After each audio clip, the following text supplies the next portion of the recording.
গত দুইবার বন্যায় অনেক মানুষের ক্ষয়ক্ষতি হয়েছে, অনেক বাড়িঘর মানুষ ডুবি লয়ে গেছি গিয়া, অনেক রোয়া শান্তি মানুষের শেষ, বাড়িঘর বন্যা ভাঙ্গি লয়ে গেছি গিয়া। রাস্তাগুলো সব পানির নিচে তলিয়ে গেছে, যার কারণে আমাদের চলাফেরা করতে খুব কষ্ট হচ্ছে, গাড়িগুলো চলাফেরা করতে খুব কষ্ট হচ্ছে, মানুষ একটা মানে ক্ষতিকর অবস্থার মধ্যে পড়ে গেছে। এবং বাড়ি ঘরে হানি উঠে গেছে, ঘর দুয়ার নষ্ট হয়ে গেছে, সবজি নষ্ট হয়ে গেছে, একটা জাল নষ্ট গেছে, পানি নিচু হয়ে মুটে উদ্ধার করে হওয়া গেছে।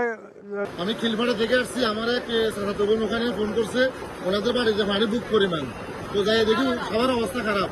কেউ কেউ যাদের ছাদ আছে উপরে ছাদে অবস্থান নিচে বৃষ্টির ভিতরে, আর যাদের ছাদ নাই এরা আশ্রয় কেন্দ্র খুঁজতেছে। ভয়াবহ বন্যা আমি আমার লাইফে দেখি নাই, কিন্তু বড় আশ্চর্য ধরনের এখন এই পর্যন্ত প্রশাসনের কোনো লোক এখানে আসে নাই। উদ্ধার তৎপরতা দূরের কথা, কোনো সেবা নেওয়া পর্যন্ত ত্রাণ শুকনো খাবার যাই হোক